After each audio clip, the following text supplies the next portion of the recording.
Hello मेरे प्यारे साथियों, कैसे हैं आप लोग। उम्मीद करते हैं आप लोग अच्छे होंगे और आप लोग की तैयारी भी अच्छी चल रही होगी। तो दोस्तों आज हम लेकर आए हैं क्लास 10 साइंस के टॉप 100 बीबीआई ऑब्जेक्टिव क्वेश्चंस जो कि बार बार पूछे जाते हैं। इसलिए वीडियो के एंड तक बने रहे। अगर वीडियो पसंद है तो वीडियो को एक लाइक जरूर करें। अगर चैनल पर नए हैं तो चैनल को भी सब्सक्राइब कर ले ताकि हमारा आने वाला ऐसा ही वीडियो आप तक तुरंत पहुंचे। चलिए बिना विलंब के क्लास को शुरू करते हैं। देखते हैं हमारा फर्स्ट क्वेश्चन। हमारा फर्स्ट क्वेश्चन है हमारा, विद्युत धारा का एसआई इकाई क्या है। तो यहाँ पे क्वेश्चन है हमारा, विद्युत धारा की एसआई इकाई क्या है। तो यहाँ पे सही जवाब होगा आपका, तो यहाँ पे सही जवाब होगा विद्युत धारा की एसआई इकाई जो है ना, विद्युत धारा की एसआई इकाई एम्पियर होता है। तो यहाँ पे correct option option number B बिल्कुल सही जवाब हो जाएगा। दोस्तों इस सीरीज में हम टोटल 100 क्वेश्चन सॉल्व करेंगे। दोस्तों आपको जिस जिस क्वेश्चन का जवाब पहले से पता हो उसका आंसर जो है ना आप कमेंट बॉक्स में देते रहेंगे। अब चलते हैं अगला प्रश्न पे। अगला प्रश्न है हमारा, प्रश्न नंबर 2 है हमारा, विद्युत ऊर्जा को यांत्रिक ऊर्जा में बदलने वाला उपकरण कौन सा है। तो विद्युत ऊर्जा को यांत्रिक ऊर्जा में बदलने वाला उपकरण कौन सा है। अगर आपको आंसर पता है तो आप अपना आंसर फटाफट कमेंट बॉक्स में देते रहेंगे। तो यहाँ पे विद्युत ऊर्जा को यांत्रिक ऊर्जा में बदलने वाला यंत्र को, तो यहाँ पे विद्युत ऊर्जा को यांत्रिक ऊर्जा में बदलने वाला उपकरण जो है वो विद्युत मोटर होता है। तो यहाँ पे करेक्ट जवाब ऑप्शन नंबर बी बिल्कुल सही जवाब हो जाएगा। अब चलते हैं अगला प्रश्न पे। अगला प्रश्न प्रश्न नंबर 3 है हमारा, चालक का प्रतिरोध किन किन बातों पर निर्भर करता है। तो चालक का प्रतिरोध किन पर निर्भर करता है। तो यहाँ पे करेक्ट जवाब होगा आपका, तो यहाँ पे चालक की प्रतिरोध जो है ना वह लंबाई, क्षेत्रफल और पदार्थ पे निर्भर करती है। तो यहाँ पे करेक्ट जवाब ऑप्शन नंबर डी हो जाएगा। दोस्तों अपना आंसर कमेंट बॉक्स में देते रहेंगे। अब चलते हैं प्रश्न नंबर 4 की तरफ। तो प्रश्न नंबर 4 है हमारा, विद्युत शक्ति की इकाई क्या है। तो विद्युत शक्ति की इकाई क्या है। तो यहाँ पे सही जवाब होगा आपका, तो यहाँ पे विद्युत शक्ति की एसआई इकाई जो है वाट होती है। तो यहाँ पे करेक्ट जवाब ऑप्शन नंबर बी बिल्कुल सही जवाब हो जाएगा। अब चलते हैं अगला प्रश्न पे। अगला प्रश्न है हमारा, प्रश्न नंबर 5 है हमारा, वाहनों के रियर व्यू मिरर के रूप में कौन सा दर्पण का प्रयोग किया जाता है। तो वाहनों के रियर व्यूअर के रूप में जो है ना वह उत्तल दर्पण का प्रयोग किया जाता है। तो यहाँ पे करेक्ट जवाब ऑप्शन नंबर बी बिल्कुल सही जवाब हो जाएगा। अब चलते हैं अगला प्रश्न पे। प्रश्न नंबर 6 है हमारा, निर्वात में प्रकाश की चाल लगभग कितनी होती। तो निर्वात में प्रकाश की चाल लगभग कितनी होती। तो यहाँ पे सही जवाब होगा आपका, तो यहाँ पे निर्वात में प्रकाश की चाल 3 × 10⁸ मीटर पर सेकेंड होती है। तो यहाँ पे करेक्ट जवाब ऑप्शन नंबर बी हो जाएगा। दोस्तों आप अपना आंसर कमेंट बॉक्स में देते रहें। अगर वीडियो पसंद आए तो वीडियो को भी लाइक कर लें। अब चलते हैं क्वेश्चन नंबर 7 पर। क्वेश्चन नंबर 7 है, समतल दर्पण की फोकस दूरी क्या होती है। तो समतल दर्पण की फोकस दूरी जो है ना अनंत होती है। तो यहाँ पे करेक्ट जवाब ऑप्शन नंबर बी बिल्कुल सही जवाब हो जाएगा। अब चलते हैं अगला प्रश्न पे। प्रश्न नंबर 8 पे। प्रश्न नंबर 8 है हमारा, सबसे अधिक तरंगदैर्घ्य किस रंग का होता है। तो सबसे अधिक तरंगदैर्घ्य किस रंग का होता है। तो आंसर आपको कमेंट बॉक्स में देते रहना है। तो सबसे अधिक तरंगदैर्घ्य जो है ना, तो यहाँ पे सबसे अधिक तरंगदैर्घ्य जो है ना लाल रंग का होता है। तो यहाँ पे सही जवाब ऑप्शन नंबर डी बिल्कुल सही जवाब हो जाएगा। अब चलते हैं अगला प्रश्न पे। प्रश्न नंबर 9 है हमारा, प्रकाश के विभाजन की घटना को क्या कहते हैं। तो क्वेश्चन नंबर 9 है हमारा, प्रकाश के विभाजन की घटना को क्या कहते हैं। तो यहाँ पे सही जवाब होगा आपका, तो यहाँ पे प्रकाश के विभाजन की घटना को विक्षेपण कहते हैं। तो यहाँ पे सही जवाब ऑप्शन नंबर सी करेक्ट जवाब हो जाएगा। अब चलते हैं अगला प्रश्न पे। अगला प्रश्न पे प्रश्न नंबर 10 है हमारा, आवृत्ति की इकाई को क्या कहते हैं। तो आवृत्ति का इकाई जो है हर्ट्ज होता है। तो यहाँ पे सही जवाब ऑप्शन नंबर बी बिल्कुल करेक्ट जवाब हो जाएगा। अब चलते हैं अगला प्रश्न पे। प्रश्न नंबर 11 है हमारा, ध्वनि की तीव्रता किस पर निर्भर करती है। तो यहाँ पे क्वेश्चन नंबर 11 है हमारा, ध्वनि की तीव्रता किस पर निर्भर करती है। तो यहाँ पे सही जवाब होगा आयाम पर। तो यहाँ पे करेक्ट जवाब ऑप्शन नंबर बी बिल्कुल सही जवाब हो जाएगा। अब चलते हैं अगला प्रश्न पे। अगला प्रश्न है हमारा, विद्युत फ्यूज किस सिद्धांत पर कार्य करता है। तो विद्युत फ्यूज जो है ना किस सिद्धांत पर कार्य करता है। तो यहाँ पे सही जवाब होगा आपका, दोस्तों आप अपना आंसर जो है ना कमेंट बॉक्स में देते रहेंगे। तो विद्युत फ्यूज किस सिद्धांत पर कार्य करता है। तो विद्युत सिद्धांत जो है ना, तो यहाँ पे सही जवाब होगा विद्युत फ्यूज किस सिद्धांत पर कार्य करता है। तो यह जो है ना तापीय प्रभाव पे कार्य करता है। तो यहाँ पे करेक्ट जवाब ऑप्शन नंबर बी हो जाएगा। अब चलिए चलते हैं अगला प्रश्न पे। अगला प्रश्न है हमारा, अवतल दर्पण। अगला प्रश्न है हमारा, अवतल दर्पण का उपयोग किसमें किया जाता है। तो अवतल दर्पण का उपयोग जो है किसमें किया जाता है। यह जो है शोर कुकर एवं दाढ़ी बनाने के लिए अवतल दर्पण का प्रयोग किया जाता है। तो यहाँ पे सही जवाब ऑप्शन नंबर डी बिल्कुल करेक्ट जवाब हो जाएगा। अब चलते हैं अगला प्रश्न पे। अगला प्रश्न पे चलते हैं। तो यहाँ पे सही जवाब, यहाँ पे क्वेश्चन नंबर 14 है हमारा। क्वेश्चन नंबर 14 को देखते हैं। क्वेश्चन नंबर 14 है हमारा, विद्युत परिपथ में विभवांतर को मापा जाता है। तो विद्युत परिपथ में विभवांतर को किससे मापा जाता है। तो यह जो है वोल्ट मीटर से मापा जाता है। तो यहाँ पे करेक्ट जवाब ऑप्शन नंबर बी हो जाएगा सही जवाब। अब चलते हैं अगला प्रश्न पे। अगला प्रश्न है हमारा, प्रश्न नंबर 15 है हमारा, प्रकाश का अपवर्तन किस कारण होता है। तो यहाँ पे बताना है आप लोगों को प्रकाश का अपवर्तन किस कारण से होता है। तो यह जो है ना यह चाल में परिवर्तन के कारण होता है। तो यहाँ पे करेक्ट जवाब ऑप्शन नंबर ए बिल्कुल सही जवाब हो जाएगा। अब चलते हैं अगला प्रश्न पे। अगला प्रश्न है हमारा, प्रश्न नंबर 16 है हमारा, वांशिक सोडा का रासायनिक सूत्र क्या होता है? तो वांशिक सोडा का रासायनिक सूत्र होता है Na2CO3 इंटू 10H2O। तो यहाँ पे सही जवाब ऑप्शन नंबर बी बिल्कुल करेक्ट जवाब हो जाएगा। अब चलते हैं अगला प्रश्न में, प्रश्न नंबर 17 पे। तो प्रश्न नंबर 17 है हमारा, जिंक और पतला HCl की अभिक्रिया कौन सी गैस निकलती है?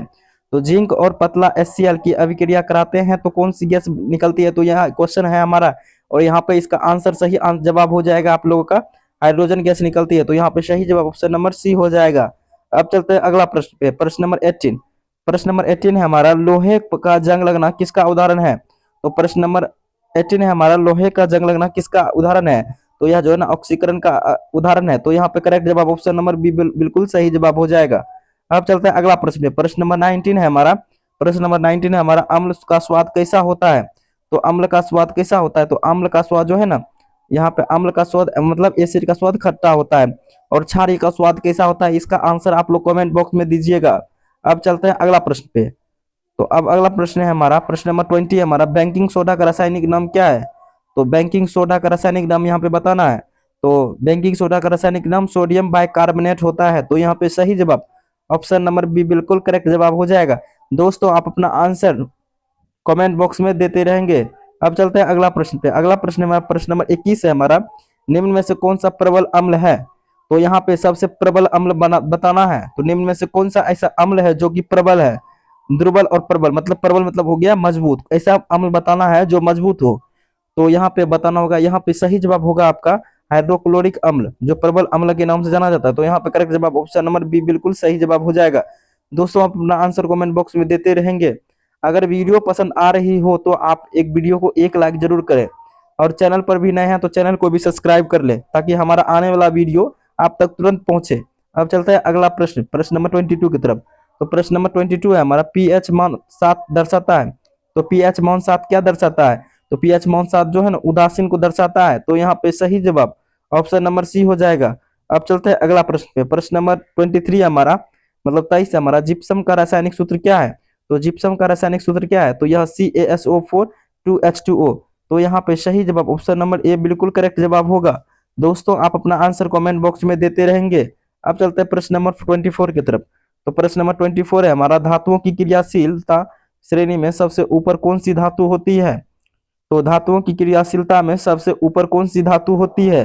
तो यह जो है ना पोटेशियम होती है। तो यहाँ पे करेक्ट जवाब ऑप्शन नंबर सी हो जाएगा। अब चलते हैं अगला प्रश्न पे, प्रश्न नंबर 25 पे।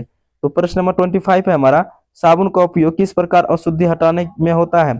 तो साबुन का उपयोग जो है ना किस प्रकार की अशुद्धि हटाने में किया जाता है? तो यहाँ पे सही जवाब हो जाएगा, वह जो तेलिए को हटाने में प्रयोग होता है। तो यहाँ पे सही जवाब ऑप्शन नंबर बी हो जाएगा। अब चलते हैं अगला प्रश्न पे। अगला प्रश्न है हमारा, अगला प्रश्न हमारा, निम्न में से कौन सा धातु नहीं है? तो निम्न में से कौन सा धातु नहीं है? तो यहाँ पे करेक्ट जवाब होगा आपका, वो सल्फर धातु नहीं है। तो यहाँ पे सही जवाब ऑप्शन नंबर सी हो जाएगा। अब चलते हैं अगला प्रश्न पे। अगला प्रश्न हमारा प्रश्न नंबर 27 है हमारा, प्लास्टर ऑफ पेरिस में किसे गर्म किया जाता है? तो प्लास्टर ऑफ पेरिस में किसे गर्म किया जाता है? तो वह जो जिप्सम को गर्म किया जाता है। तो यहाँ पे करेक्ट जवाब ऑप्शन नंबर ए हो जाएगा। अब चलते हैं प्रश्न नंबर 28 की तरफ। तो प्रश्न नंबर 28 है हमारा, निम्न में से कौन सा क्षार है? तो निम्न में से क्षार बताना है हम लोगों को। तो यहाँ पे करेक्ट जवाब होगा आपका, निम्न में से कौन सा क्षार है? तो यहाँ पे करेक्ट जवाब हो जाएगा NaOH। तो यहाँ पे सही जवाब ऑप्शन नंबर ए बिल्कुल करेक्ट जवाब हो जाएगा। अब चलते हैं अगला प्रश्न पे। तो अगला प्रश्न हमारा प्रश्न नंबर 29 है हमारा, धातुओं की चमक को क्या कहते हैं? तो धातुओं की चमक को क्या कहते हैं? तो धातुओं की चमक को जो है ना, यहाँ पे सही जवाब होगा चमक कहता है, चमकदार कहते हैं। तो यहाँ पे सही जवाब ऑप्शन नंबर सी हो जाएगा। अब चलते हैं अगला प्रश्न पे, प्रश्न नंबर 30 पे। तो प्रश्न नंबर 30 है हमारा, विद्युत अपघटन किस प्रकार की अभिक्रिया है? तो यहाँ पे बताना होगा हम लोगों को, विद्युत अपघटन किस प्रकार की प्रक्रिया है, प्रकार की अभिक्रिया है। तो विद्युत अपघटन जो है ना एक प्रकार का अपघटन अभिक्रिया। तो यहाँ पे सही जवाब ऑप्शन नंबर बी बिल्कुल करेक्ट जवाब हो जाएगा। अब चलते हैं अगला प्रश्न पे। अगला प्रश्न है हमारा, प्रश्न नंबर 31 है हमारा, मानव हृदय में कितने कक्ष होते हैं? तो मानव हृदय में कितने चैम्बर हार्ट होते हैं? तो यही क्वेश्चन पूछ रहा है हम लोग का। तो मानव हृदय का जो है ना, मानव हृदय हम लोग पढ़े होंगे, तो मानव हृदय में 4 चैम्बर हार्ट होते हैं। तो यहाँ पे करेक्ट जवाब होगा ऑप्शन नंबर सी बिल्कुल सही जवाब हो जाएगा। अब चलते हैं अगला प्रश्न पे, प्रश्न नंबर 32 पे। अब चलते हैं अगला प्रश्न, प्रश्न नंबर 32 पे। प्रश्न नंबर 32 है हमारा, प्रकाश संश्लेषण में कौन सी गैस उपयोगी होती है? तो प्रकाश संश्लेषण के लिए कौन सी गैस उपयोगी होते हैं? तो यहाँ पे आपको सही जवाब देना है। तो प्रकाश संश्लेषण के लिए कौन सी गैस उपयोगी होते हैं? तो ओजोन प्रकाश संश्लेषण के लिए यहाँ पर कार्बन डाइऑक्साइड उपयोगी होते हैं। तो यहाँ पर करेक्ट जवाब ऑप्शन नंबर सी बिल्कुल सही जवाब हो जाएगा। अब चलते हैं अगला प्रश्न पे, प्रश्न नंबर 33 पे। तो प्रश्न नंबर 33 है हमारा, मानव शरीर में सबसे बड़ी ग्रंथि कौन सी है? तो मानव शरीर में सबसे बड़ी ग्रंथि बताना है। तो यहाँ पे लीवर जो है ना, मानव शरीर की सबसे बड़ी ग्रंथि बता है।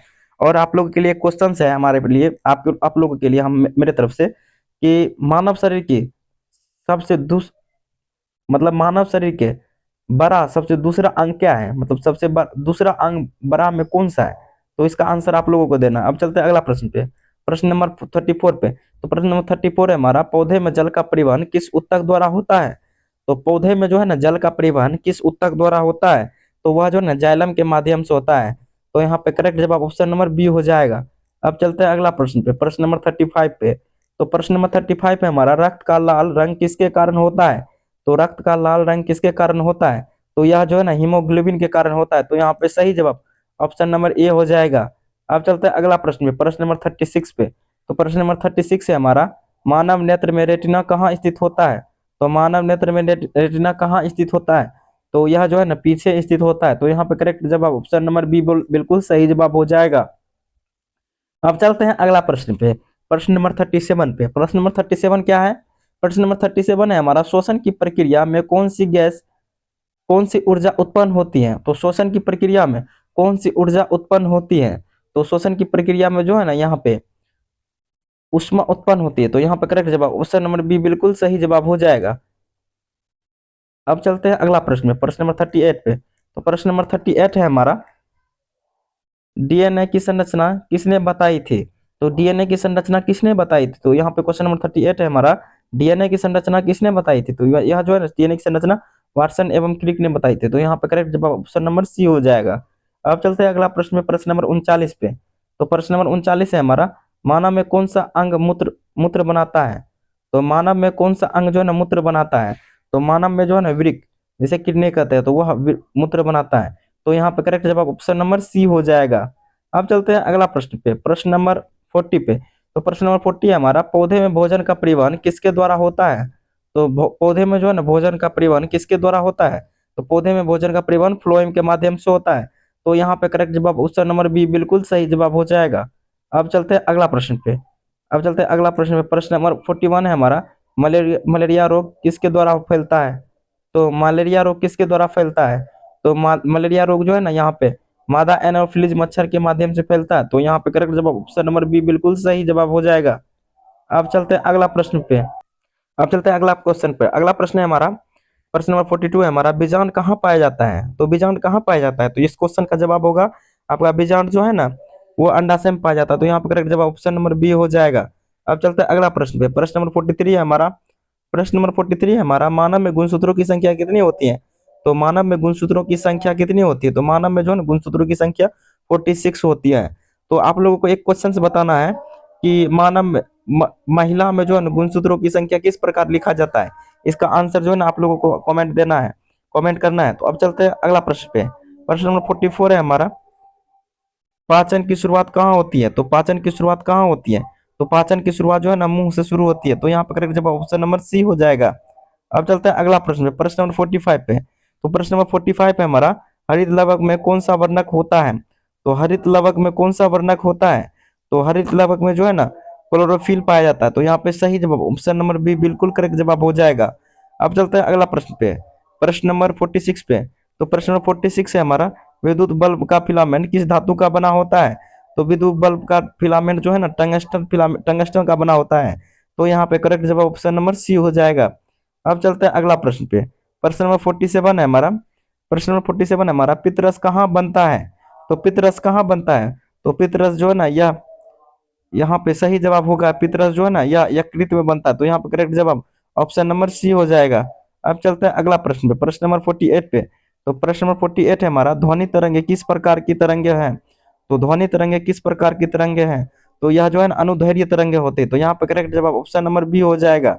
अब चलते हैं अगला प्रश्न पे, प्रश्न नंबर 49 पे। तो प्रश्न नंबर 49 है हमारा, साबुन और डिटर्जेंट किस सिद्धांत पर कार्य करते हैं? तो साबुन और डिटर्जेंट बताना यहाँ पे किस सिद्धांत पे कार्य करते हैं? तो यह जो है ना पाइसीकरण सिद्धांत पे कार्य करते हैं। तो यहाँ पे करेक्ट जवाब ऑप्शन नंबर सी हो जाएगा। अब चलते हैं अगला प्रश्न पे, प्रश्न नंबर 50 पे। तो प्रश्न नंबर 50 है हमारा, मानव शरीर का तापमान लगभग कितना होता है? तो मानव शरीर का तापमान लगभग कितना होता है? तो मानव शरीर का तापमान लगभग 37 डिग्री सेल्सियस होता है। तो यहाँ पे करेक्ट जवाब ऑप्शन नंबर सी हो जाएगा। अब चलते हैं अगला प्रश्न में, प्रश्न नंबर 51 है हमारा, विद्युत बल्ब में फिल विद्युत बल्ब में प्रयुक्त फिलामेंट किस कारण से चमकता है? तो विद्युत बल्ब में जो है प्रयुक्त फिलामेंट किस कारण से चमकता है? तो यहाँ पे सही जवाब हो जाएगा, यह जो तापीय प्रवाह के कारण चमकता है। तो यहाँ पे करेक्ट जवाब ऑप्शन नंबर बी बिल्कुल सही जवाब हो जाएगा। अब चलते हैं अगला प्रश्न पे, प्रश्न नंबर 52 पे। तो प्रश्न नंबर 52 है हमारा, उत्तल लेंस की फोकस किस प्रकार का होता है? तो उत्तल लेंस की फोकस किस प्रकार का होता है? तो यहाँ पे सही जवाब हो जाएगा, यह जो है आभासी होता है। तो यहाँ पे करेक्ट जवाब ऑप्शन नंबर सी ये हो जाएगा, सॉरी ये हो जाएगा। अब चलते हैं अगला प्रश्न पे, प्रश्न नंबर 53 पे। तो ध्वनि की तीव्रता किससे मापी जाती है? तो ध्वनि की तीव्रता किससे मापी जाती है? तो यहाँ पे सही जवाब होगा आपका, ध्वनि की तीव्रता जो है या डेसिबल से मापी जाती है। तो यहाँ पे करेक्ट जवाब ऑप्शन नंबर बी हो जाएगा। अब चलते हैं अगला प्रश्न पे, प्रश्न नंबर 54 पे। तो प्रश्न नंबर 54 है हमारा, चुंबक के समान ध्रुवों के बीच क्या होता है? तो चुंबक के समान ध्रुवों के बीच जो है ना, वो विकर्षण यानी कि प्रतिकर्षण होते हैं। जैसे इस चुंबक, इसको ऐसे एक्सप्लेन कर लेते हैं कि एन है यहाँ पे नॉर्थ और यहाँ पे साउथ है, तो यहाँ पर भी साउथ नॉर्थ है। तो यहाँ पे ये दोनों दोनों एक दूसरे को रिपेल करेंगे यानी कि विकर्षण या प्रतिकर्षण करेंगे। अब चलते हैं अगला प्रश्न पे, प्रश्न नंबर 55 पे। तो प्रश्न नंबर 55 हमारा, विद्युत धारा की दिशा मानी जाती है। तो विद्युत धारा की दिशा किस प्रकार मानी जाती है? तो यहाँ पे करेक्ट जवाब हो जाएगा इनमें से कोई नहीं। तो अब चलते ऑप्शन नंबर डी हो जाएगा बिल्कुल सही जवाब। अब चलते हैं अगला प्रश्न पे, प्रश्न नंबर 56 पे। तो प्रश्न नंबर 56 है हमारा, सूर्य से आने वाली ऊर्जा किस रूप में होती है? तो सूर्य से आने वाली ऊर्जा किस रूप में होती है? तो वह जो है ना उष्मा व प्रकाश के रूप में होती है। तो यहाँ पे करेक्ट जवाब ऑप्शन नंबर सी हो जाएगा। अब चलते हैं अगला प्रश्न पे, प्रश्न नंबर 57 पे। तो प्रश्न नंबर 57 है हमारा, उत्तल दर्पण द्वारा बना प्रतिबिंब कैसा होता है? तो यहाँ बताना होगा कि हम लोगों को उत्तल दर्पण द्वारा बना प्रतिबिंब कैसा होता है। तो यह आभासी व सीधा होता है। तो यहाँ पे सही जवाब ऑप्शन नंबर सी हो जाएगा। अब चलते हैं अगला प्रश्न पे, प्रश्न नंबर 58। तो प्रश्न नंबर 58 है हमारा, प्रश्न नंबर 58 है हमारा, ट्रांसफार्मर का उपयोग किस धारा पर होता है?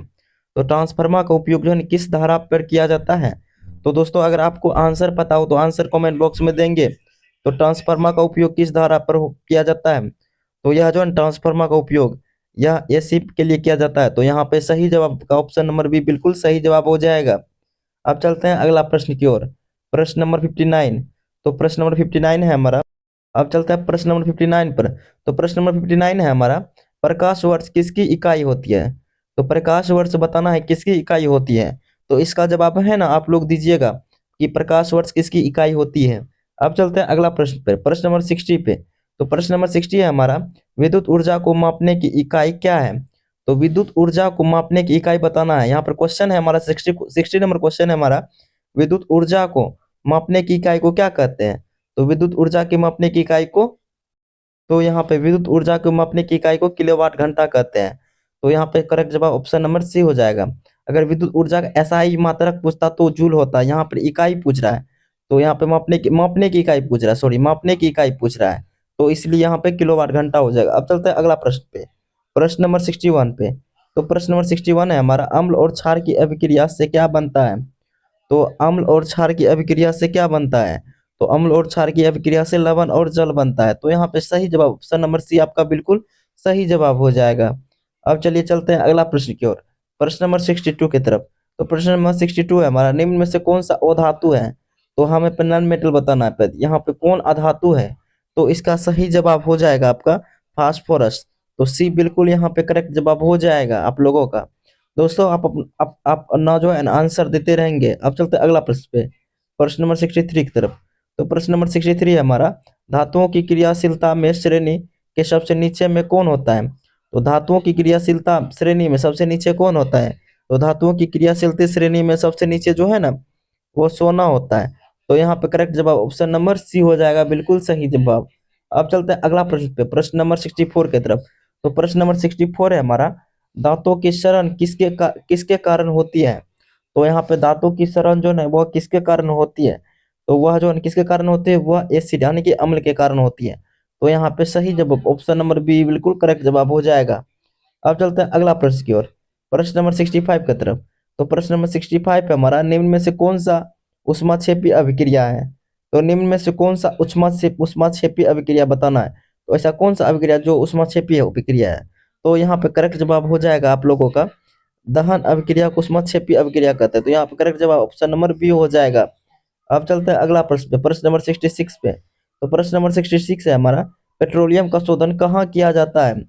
तो पेट्रोलियम का शोधन मतलब, पेट्रोलियम का शोधन मतलब, शोधन से यहाँ तात्पर्य है कि शुद्धिकरण। पेट्रोलियम का शुद्धिकरण कहाँ होता है? तो पेट्रोलियम का शुद्धिकरण जो है ना, यह रिफाइनरी में होता है। तो यहाँ पर करेक्ट जवाब ऑप्शन नंबर बी बिल्कुल सही जवाब हो जाएगा। अब चलिए चलते हैं अगला प्रश्न की ओर, प्रश्न नंबर 67 की तरफ। तो प्रश्न नंबर 67 है हमारा, साबुन का जलीय विलयन कैसा होता है? तो यहाँ पे 67 प्रश्न नंबर है, जलीय साबुन का जलीय विलयन कैसा होता है? तो साबुन का जलीय विलयन जो है ना, वो यहाँ पे सही जवाब हो जाएगा, वो क्षारीय होता है। तो यहाँ पे करेक्ट जवाब ऑप्शन नंबर बी बिल्कुल सही जवाब हो जाएगा। अब चलिए चलते हैं क्वेश्चन नंबर 68 की तरफ। तो नेक्स्ट क्वेश्चन है हमारा, धातुओं को जंग से बचाने के लिए क्या किया जाता है? तो धातुओं को जंग से बचाने के लिए क्या किया जाता है? तो उसका जो है ना, धातुओं को जंग से बचाने के लिए उसका गैल्वेनीकरण किया जाता है। तो यहाँ पे करेक्ट जवाब ऑप्शन नंबर बी हो जाएगा। अब चलिए चलते हैं अगला प्रश्न पे, प्रश्न नंबर है हमारा 69। 69 है हमारा, कोयला किस प्रकार का ईंधन है? तो कोयला किस प्रकार का ईंधन है? तो कोयला जो है ना, एक प्रकार का ठोस है। तो यहाँ पे सही जवाब ऑप्शन नंबर सी हो जाएगा, बिल्कुल यहाँ पे करेक्ट जवाब। अब चलते हैं अगला ऑप्शन, अब अगला क्वेश्चन की तरफ। तो अगला क्वेश्चन है हमारा, निम्न में से कौन सा मिश्र धातु है? तो यहाँ पे कौन सा मिश्र धातु है ये वो बताना है यहाँ पे। तो यहाँ पे सही जवाब हो जाएगा आपका पीतल। पीतल एक मिश्र धातु है। तो यहाँ पे करेक्ट जवाब ऑप्शन नंबर ए बिल्कुल सही जवाब हो जाएगा। अब चलिए चलते हैं अगला प्रश्न पे, प्रश्न नंबर 71। प्रश्न नंबर 71 है हमारा, मानव शरीर में ऑक्सीजन का परिवहन कौन करता है? तो यहाँ पे मानव शरीर में O2 O2 का परिवहन कौन करता है, तो ये बताना है। तो मानव शरीर में O2 का परिवहन हीमोग्लोबिन करता है। दोस्तों ये सब क्वेश्चन VVI है, आप लोग रट ही लीजिएगा। अब चलते हैं अगला प्रश्न पे, प्रश्न नंबर 72 पे। तो प्रश्न नंबर 72 है हमारा, पादप कोशिका में कौन सा भाग केवल पाया जाता है? तो इनमें से कौन सा भाग है जो केवल पादप कोशिका में पाया जाएगा? तो वो जो है ना, कोशिका भित्ति होती है। अब चलते हैं अगला प्रश्न पे, प्रश्न नंबर 73 पे। तो प्रश्न नंबर 73 है हमारा, वृक्क का क्या कार्य है? तो वृक्क का कार्य क्या है? तो वृक्क का कार्य है उत्सर्जन, यानी कि यहाँ पे सही जवाब ऑप्शन नंबर सी हो जाएगा। अब चलते हैं अगला प्रश्न पे। तो अगला प्रश्न है हमारा, आनुवांशिक लक्षणों के जनक किसे कहा जाता है? तो आनुवांशिक लक्षणों के जनक बताना है यहाँ पे, उसको किसे कहा जाता है? तो आनुवांशिक लक्षणों के जनक मेंडल को कहा जाता है। तो यहाँ पे करेक्ट जवाब ऑप्शन नंबर बी बिल्कुल सही जवाब हो जाएगा। अब चलते हैं अगला प्रश्न पे, प्रश्न नंबर 75 पे। तो प्रश्न नंबर 75 पे हमारा, मानव में श्वसन अंग कौन सा है? तो मानव में श्वसन अंग कौन सा है? तो यहाँ पे करेक्ट जवाब हो जाएगा, मानव में जो है ना, फेफड़ा, फेफड़ा श्वसन अंग है। तो यहाँ पे करेक्ट जवाब ऑप्शन नंबर सी हो जाएगा। अब चलते हैं अगला प्रश्न के ऊपर, प्रश्न नंबर 76। प्रश्न नंबर 76 है हमारा, पौधे में वाष्पोत्सर्जन किस भाग से अधिक होता है? पौधे में जो है वाष्पोत्सर्जन किस भाग से अधिक होता है? तो पौधे में जो है वाष्पोत्सर्जन यह पत्ती से अधिक होता है। तो यहाँ पे करेक्ट जवाब ऑप्शन नंबर सी हो जाएगा। अब चलते हैं क्वेश्चन नंबर 77 की तरफ। तो क्वेश्चन नंबर 77 है हमारा, एड्स रोग किस वायरस से होता है? तो एड्स रोग जो है ना, किस वायरस से होता है? तो वो जो है HIV के कारण होता है। तो यहाँ पे करेक्ट जवाब ऑप्शन नंबर ए हो जाएगा। और दोस्तों आप लोग के लिए क्वेश्चन है, HIV का फुल फॉर्म क्या होता है, मतलब HIV तो ये तो शॉर्ट फॉर्म हुआ, इसका लॉन्ग फॉर्म आपको कमेंट करना होगा। अब चलते हैं अगला प्रश्न पे, प्रश्न नंबर 78 पे। तो प्रश्न नंबर 78 है हमारा, मानव शरीर में सबसे कठोर पदार्थ कौन सा है? तो मानव शरीर में सबसे कठोर पदार्थ कौन सा है? तो यहाँ पे सही जवाब होगा, मानव शरीर में कठोर पदार्थ दांतों का इनेमल होता है। तो यहाँ पे सही जवाब ऑप्शन नंबर बी करेक्ट जवाब हो जाएगा। अब चलिए चलते हैं अगला प्रश्न पे, प्रश्न नंबर 79 पे। तो प्रश्न नंबर 79 है हमारा, बीज के अंकुरण के लिए क्या आवश्यक है? तो बीज के अंकुरण के लिए क्या आवश्यक है? तो बीज के अंकुरण के लिए, तो यहाँ पे सही जवाब हो जाएगा, जल, वायु और ताप आवश्यक है। तो यहाँ पे करेक्ट जवाब ऑप्शन नंबर सी हो जाएगा। अब चलते हैं अगला प्रश्न पे, प्रश्न नंबर 80 की तरफ। तो प्रश्न नंबर 80 है हमारा, रक्त का थक्का जमने में सहायक होता है। तो रक्त का थक्का, रक्त का थक्का किसके कारण जो है रक्त थक्का बनता है? तो वह जो है ना प्लेटलेट्स के कारण होता है। तो यहाँ पे करेक्ट जवाब ऑप्शन नंबर सी हो जाएगा, बिल्कुल करेक्ट जवाब। अब चलते हैं अगला प्रश्न पे। प्रश्न नंबर है हमारा 81। प्रश्न नंबर 81 है हमारा, जैव अपघटनीय पदार्थ कौन सा है? तो जैव अपघटनीय पदार्थ कौन सा है? तो यहाँ पे करेक्ट जवाब हो जाएगा जैव अपघटनीय पदार्थ। तो यहाँ पे जैव के कागज होते हैं। तो यहाँ पे करेक्ट जवाब ऑप्शन नंबर बी बिल्कुल सही जवाब हो जाएगा। अब चलते हैं अगला प्रश्न की ओर। अगला प्रश्न है हमारा 82। पारिस्थितिकी तंत्र में प्रथम तंत्र का स्तर कौन सा है? तो पारिस्थितिकी तंत्र का प्रथम स्तर कौन सा है? तो पारिस्थितिकी तंत्र का प्रथम स्तर बताना है। तो वहां पे पारिस्थितिकी तंत्र का प्रथम स्तर उत्पादक होता है। तो यहाँ पे करेक्ट जवाब ऑप्शन नंबर सी हो जाएगा। अब चलिए चलते हैं अगला प्रश्न की ओर। प्रश्न नंबर 83 है हमारा, ओजोन परत मुख्यतः किस परत में पाई जाती है? तो यहाँ पे क्वेश्चन नंबर 83 है हमारा, ओजोन परत मुख्यतः किस परत में पाई जाती है? तो ओजोन परत जो है ना, तो इसका सही जवाब हो जाएगा आपका, यहाँ जो है ना समताप मंडल में पाया जाता है। तो यहाँ पे सही जवाब ऑप्शन नंबर बी हो जाएगा। अब चलिए चलते हैं अगला प्रश्न पे। प्रश्न नंबर 84 है हमारा, वन कटाई से किसका खतरा बढ़ता है? तो वन कटाई से किसका खतरा बढ़ता है? तो बाढ़, सूखा, मृदा अपरदन, तो इनमें से सभी। तो यहाँ पे सही जवाब ऑप्शन नंबर डी बिल्कुल करेक्ट जवाब हो जाएगा, इनमें से सभी का खतरा बढ़ता है। अब चलिए चलते हैं अगला प्रश्न पे। प्रश्न नंबर 85 है हमारा, निम्न में से कौन सा वैकल्पिक ऊर्जा स्रोत है? तो निम्न में से कौन सा वैकल्पिक ऊर्जा स्रोत है? तो यहाँ पे सही जवाब होगा आपका, तो निम्न में से कौन सा वैकल्पिक ऊर्जा स्रोत बताना है और जिसका आंसर आप लोगों को देना है। अब चलिए अगला प्रश्न पे, प्रश्न नंबर 86 पे। तो प्रश्न नंबर 86 है हमारा, जल प्रदूषण का मुख्य कारण क्या है? तो जल प्रदूषण का मुख्य कारण क्या है? तो यहाँ पे सही जवाब होगा घरेलू अपशिष्ट, औद्योगिक अपशिष्ट, रासायनिक पदार्थ। तो यहाँ पे इनमें से सभी। तो यहाँ पे करेक्ट जवाब ऑप्शन नंबर डी बिल्कुल सही जवाब हो जाएगा। अब चलिए अगला प्रश्न पे, प्रश्न नंबर 87 पे। तो प्रश्न नंबर 87 है हमारा, खाद्य श्रृंखला में द्वितीयक उपभोक्ता कौन होता है? तो खाद्य श्रृंखला में द्वितीयक उपभोक्ता कौन होता है? तो खाद्य श्रृंखला में द्वितीय उपभोक्ता, यहाँ पे सही जवाब हो जाएगा वो मांसाहारी होते हैं। तो यहाँ पे करेक्ट जवाब ऑप्शन नंबर सी हो जाएगा। अब चलते हैं अगला प्रश्न पे, प्रश्न नंबर 88 पे। तो प्रश्न नंबर 88 है हमारा, हरित गृह प्रवाह के लिए प्रमुख गैस कौन सी है?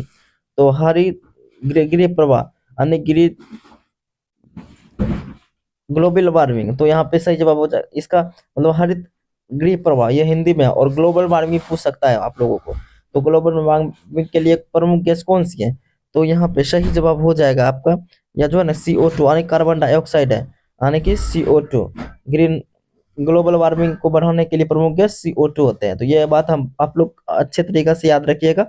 अब चलते हैं अगला प्रश्न पे, प्रश्न नंबर 89 पे। तो प्रश्न नंबर 89 है हमारा, जैव विविधता संरक्षण क्यों आवश्यक है? तो जैव विविधता संरक्षण क्यों आवश्यक है? तो ये संतुलन के लिए, भोजन के लिए, औषधि के लिए, इनमें से सभी के लिए। तो इनमें से सभी के लिए। तो यहाँ पे करेक्ट जवाब ऑप्शन नंबर डी हो जाएगा। अब चलते हैं अगला प्रश्न में, प्रश्न नंबर 90 पे। तो प्रश्न नंबर 90 हमारा, पर्यावरण संरक्षण दिवस कब मनाया जाता है? तो पर्यावरण संरक्षण दिवस जो है ना, वो 5 जून को मनाया जाता है। तो यहाँ पे करेक्ट जवाब ऑप्शन नंबर बी हो जाएगा। अब चलिए चलते हैं अगला प्रश्न पे, प्रश्न नंबर 91। तो 91 है प्रश्न नंबर, विद्युत परिपथ में धारा मापने के लिए किस यंत्र का प्रयोग किया जाता है? तो यहाँ पे बताना है हम लोगों को कि विद्युत परिपथ में धारा मापने के लिए किस यंत्र का प्रयोग किया जाता है। तो यहाँ पे सही जवाब हो जाएगा इसका मीटर का। यहाँ पे सही जवाब ऑप्शन नंबर बी करेक्ट जवाब हो जाएगा आपका। अब चलते हैं अगला प्रश्न पे, प्रश्न नंबर 92 पे। तो प्रश्न नंबर 92 है हमारा, उत्तल लेंस की आवर्धन क्षमता कब धनात्मक होती है? तो उत्तल लेंस की आवर्धन क्षमता कब धनात्मक होती है? यहाँ पे सही जवाब होगा जब प्रतिबिंब आभासी हो तब धनात्मक होती है। तो यहाँ पे करेक्ट जवाब ऑप्शन नंबर बी बिल्कुल सही जवाब हो जाएगा। अब चलते हैं अगला प्रश्न पे, प्रश्न नंबर 93 पे। तो प्रश्न नंबर 93 हमारा, धातुओं में तन्यता का क्या अर्थ होता है? तो यहाँ प्रश्न नंबर 93 हमारा, धातु में तन्यता का क्या अर्थ होता है? तो यहाँ पे सही जवाब होगा यहाँ खींचकर तार बनाना। तो यहाँ पे सही जवाब ऑप्शन नंबर बी बिल्कुल सही जवाब हो जाएगा। अब चलते हैं अगला प्रश्न पे, प्रश्न नंबर 94 पे। तो प्रश्न नंबर 94 है हमारा, शोषण के दौरान ऊर्जा किस रूप में मुक्त होती है? तो शोषण के दौरान ऊर्जा किस रूप में मुक्त होती है? तो इसका सही जवाब हो जाएगा आपका, शोषण के दौरान जो है ना ऊर्जा रासायनिक ऊर्जा में मुक्त होती है। तो यहाँ पर करेक्ट जवाब ऑप्शन नंबर सी होगा। अब चलता है अगला प्रश्न पे, प्रश्न नंबर 95। तो प्रश्न नंबर 95 है हमारा, मानव शरीर में पित्त रस का कार्य क्या है? तो मानव शरीर में पित्त रस का कार्य क्या है? तो यहाँ पे सही जवाब हो जाएगा या वसा का एमल्सीकरण के लिए। तो यहाँ पे सही जवाब ऑप्शन नंबर बी बिल्कुल करेक्ट जवाब हो जाएगा। अब चलिए चलते हैं अगला प्रश्न पे, प्रश्न नंबर 96 पे। प्रश्न नंबर 96 है हमारा, निम्न में से कौन सा अपूर्णविकरणीय संसाधन है, अपूर्ण नवीकरणीय संसाधन है। तो यहाँ पे सही जवाब हो जाएगा आप लोगों का कोयला। कोयला बिल्कुल सही जवाब हो जाएगा। अब चलते हैं अगला प्रश्न पे। अगला प्रश्न है हमारा, पौधे में गैसों का आदान प्रदान मुख्यतः किसके द्वारा होता है? तो पौधे में गैसों का आदान प्रदान मुख्यतः किसके द्वारा होता है? तो वह स्टोमेटा के द्वारा होता है। तो यहाँ पे करेक्ट जवाब ऑप्शन नंबर डी हो जाएगा। अब चलते हैं अगला प्रश्न पे, प्रश्न नंबर 98 पे। प्रश्न नंबर 98 है हमारा, जंतु कोशिका में कौन सा अंगक अनुपस्थित होता है? तो जंतु कोशिका में कौन सा अंगक अनुपस्थित होता है? तो यहाँ पे सही जवाब हो जाएगा कोशिका भित्ति। तो यहाँ सी बिल्कुल आप लोगों का करेक्ट जवाब हो जाएगा। अब चलते हैं अगला प्रश्न पे, प्रश्न नंबर 99 पे। अम्ल वर्षा का मुख्य कारण कौन सी गैस है? तो अम्ल वर्षा का मुख्य कारण सल्फर डाइऑक्साइड होता है। तो यहाँ पे करेक्ट जवाब ऑप्शन नंबर सी हो जाएगा। अब चलते हैं अगला प्रश्न पे, प्रश्न नंबर 100 पे, जो कि इस सीरीज का लास्ट क्वेश्चन है। हरित लवक में मुख्य कार्य क्या है? तो हरित लवक का मुख्य कार्य क्या है? तो यह जो है ना हरित लवक, जिसे क्लोरोप्लास्ट कहते हैं इंग्लिश, तो यहाँ पे सही जवाब प्रकाश संश्लेषण के लिए होता है। तो यहाँ पे करेक्ट जवाब ऑप्शन नंबर सी हो जाएगा, मुख्य कार्य प्रकाश संश्लेषण होता है। तो दोस्तों यही था हमारा टॉप 100 क्वेश्चंस। आशा करता हूँ कि आप लोगों को समझ में आया होगा। अगर वीडियो पसंद आ रही है तो वीडियो को एक लाइक जरूर करें। अगर चैनल पर नए हैं तो चैनल को भी सब्सक्राइब कर लें, ताकि हमारे आने वाला नेक्स्ट वीडियो मिस ना हो। चलिए मिलते हैं अगले क्लास में, तब तक के लिए बने रहे, खुश रहे, स्वस्थ रहे, पढ़ते रहे। जय हिंद, जय भारत, धन्यवाद।